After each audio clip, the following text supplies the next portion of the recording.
Bagi seorang khatib ini sebenarnya syarat untuk apa namanya? Untuk syarat untuk para khatib. Boleh kalian belajar bisa tidak bisa. Yang penting udah tahu rukunnya, udah tahu syaratnya, boleh kalian.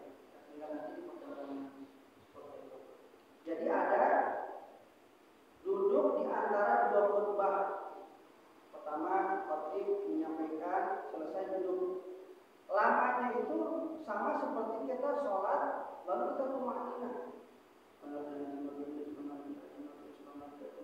Berdiri, saya diam dulu, dan itu langsung kita berdiri. Nah sama, ketika sudah melakukan khutbah yang utama, dia duduk, jangan lama-lama. Ya, waktu manina fi sholat seperti itu, manina dalam keadaan sholat begitu, langsung lagi khutbah kedua. Di sebagian masjid biasanya duduk seorang khotib yang kedua. Itu ada yang sholawat di depannya. Allahumma sholli ala Muhammad wa ala sayyidina Muhammad, untuk memberikan waktu ketika sudah selesai membaca sholawat berdiri lagi khutbah yang kedua. Lalu yang selanjutnya, walau walatu bainahuma wa bainas shalah, berturut-turut di antara dua khutbah, tidak bisa ditunda dulu. Jadi harus berkesinambungan al-muwalah. Wa antakuna bil arabiyah. Nah ini dia. Disampaikan hukum khutbah.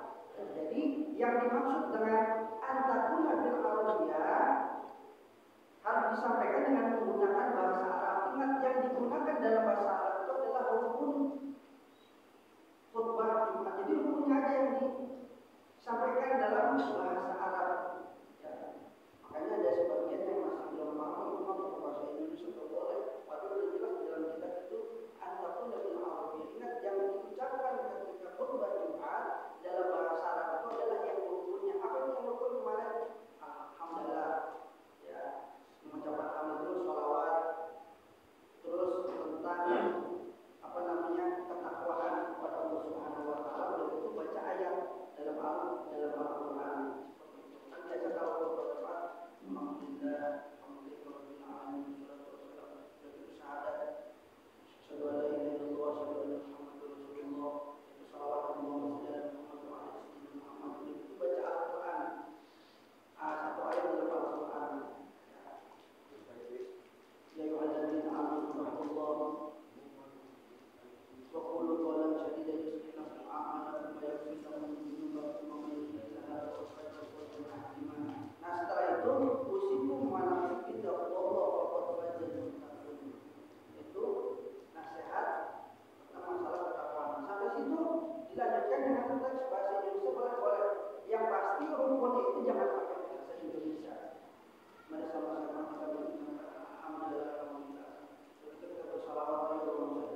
Tapi berurutan, sampai mengucapkan ayat dalam Al-Quran harus menggunakan bahasa Antara Al-Quran yang dimaksud adalah rukun dalam khutbah Jumat harus diucapkan dengan bahasa Arab. Wa ayus mi'aha arba'un, dan harus didengar sedikitnya. Maksimalnya yang ditetapkan oleh ilmu fikih tahun 40 orang. Ketika ada khatib menyampaikan khutbah Jumatnya, sudah ada 40 jamaah, berarti sah salat Jumatnya. Sekurang cuma warga orang kampung lagi berkampung ini di kampung mana?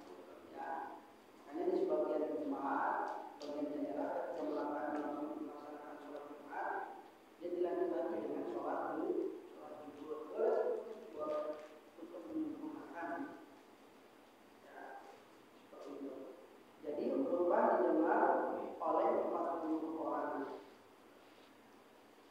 Lalu yang terakhir, wa'anatu nakulilah di waktu zuhri, dan dilaksanakan khutbah Jumat itu di waktu zuhur. Ada yang azan sekali, ada yang azan 2 kali. Azan sekali itu mengingatkan bahwa waktu zuhur sudah masuk.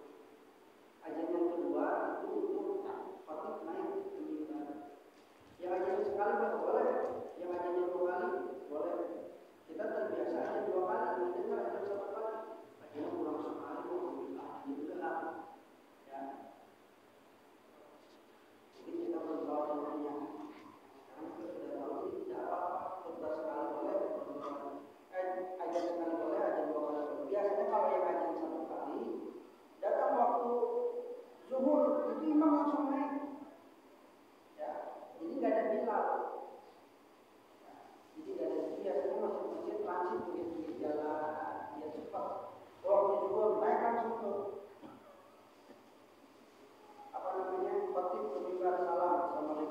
masuk ajan. Ajan itu ajan zuhur, bukan ajan